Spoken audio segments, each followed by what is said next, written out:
इकडे मुंबईत शरद पवार गटाच्या राष्ट्रवादीचे नगरसेवक अजित रावराणे हे एकमेव नगरसेवक म्हणून निवडून आले आहेत।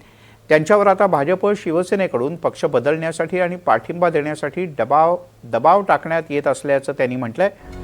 त्याचबरोबर ते कोणत्याही पक्षात जाणार नसल्याचं म्हणत शरद पवार गटातच मी कायम असेन असंही त्यांनी म्हटलं। त्यांच्याशी बातचीत केली आमचे प्रतिनिधी। पवार पार्टीतून आपल्यासोबत एकमेव कॉर्पोरेटर अजित रावराणे जी मौजूद आहे। रावराणे साहेब, तुम्ही जिंकून आलात आहे, पण आता काय म्हणणार? फक्त एकच कॉर्पोरेटर निवडून आलात ना। आम्ही मुंबई शहरामध्ये माझ्या पक्षाची ताकद कुठेतरी कमी पडलं हे मला आमच्या लक्षात येत आहे।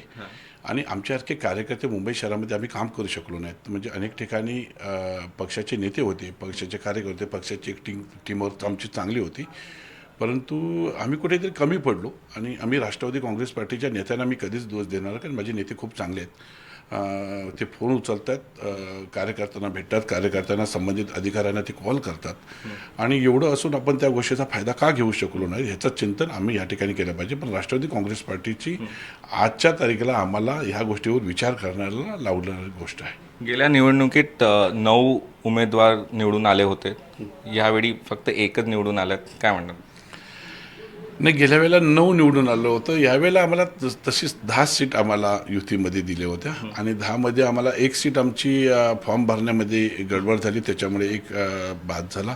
9 आम्ही राहिलो, पण 9मध्ये एक जे दुसरी घाटकोपरची बुलढाण्याची एक आमची सीट होती, त्याने अतिशय चांगल्या प्रकारे लढत दिलेली होती।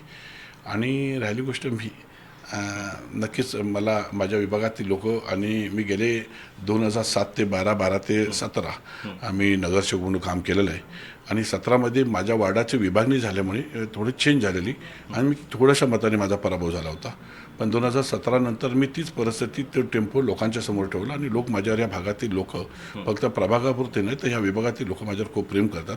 आणि मी कुरार गावाच्या येणाऱ्या प्रत्येक गोष्टीसाठी, संकटावर मी त्यांच्याबरोबर धावून जातो। वरिष्ठ नेत्यांची तुमची भेट झाली आहे का? हो, आदरणीय सुप्रियाताई सुळेंनी मला काल बोलवलेलं। त्यांनी मला शुभेच्छा त्यांनी दिल्यात, आणि बोलले की पक्षाच्या आदेशाप्रमाणे मी काम करणार, तुम्ही जो सांगाल आदेश तो माझ्यासाठी मान्य असेल।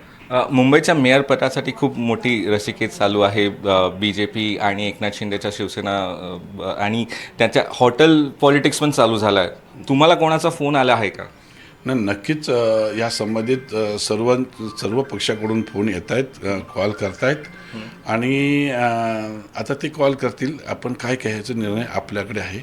परंतु नक्कीच अनेक मंत्री आत झालेले आहेत, ते माझ्यावर नगरसेवक होते, त्याच्यावेळी शिवसेनेमध्ये पण, भारतीय जनता पार्टीमध्ये पण मला कॉल करतायत, मला प्रेशर करतायत। परंतु माझा निर्णय शेवटी माझ्या विभागातील लोक घेतील। ज्या लोकांनी मला निवडून दिलेलं आहे त्या लोकांना विश्वासात न घेता मी कोणता निर्णय घेणार नाही। आज तरी मी राष्ट्रवादी काँग्रेस पार्टीमध्ये काम करतो। पण कुठल्या पार्टीतून? BJPवरनं येत आहे, शिवसेना? मी सर्व पक्षातून मला कॉल येतोय। वेगळा एक घटक बनवायचा आहे, ते पण मला सांगतायत की आपल्याला एक वेगळा गट बनवायचा आहे, त्या संबंधित पण काही लोक फोन करतायत। परंतु निर्णय वरिष्ठ घेतील ना, मी निर्णय घेऊ शकत नाही ना।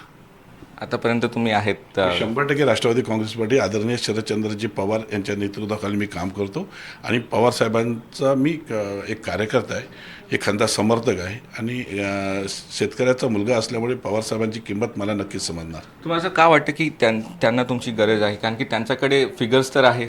मलाही समजू शकलं नाही। मी ज्या लोकांनी, ज्या नेत्यांनी मला फोन केलेले आहेत, मी त्या सर्वांना बोललो की आपली फिगर तर झालेली आहे, आता माझ्याकडे, परंतु त्या लोक, तुम्ही प्रवेश करा, तुम्ही इथे या, तुम्ही समर्थन द्या, अशा प्रकारचं त्यांचं चालू आहे। भविष्यामध्ये बघू आपण काय घडामोडी घडतात। नक्कीच याबाबत तुमचं वरिष्ठांचे काय बोलणं झालं? नाही, वरिष्ठांच्या कानावर मी तर नक्कीच मला टाकावं लागलं, कारण मी एक छोटा कार्यकर्ता म्हणून एका स्लम भागामध्ये मी काम करतोय, तर त्यांच्याशी मी कानावर घातलेलं आहे। परंतु मला माझे नेते माझ्या खंबीरपणे पाठीमागे उभे राहतील, मला त्यांच्यावर भरोसा, विश्वास आहे। धन्यवाद। आमच्याशी बोलतात कॅमेरा पर्सन अरविंद सोबत सौरभ वक्ताने, मुंबई, NDTV मराठीसाठी।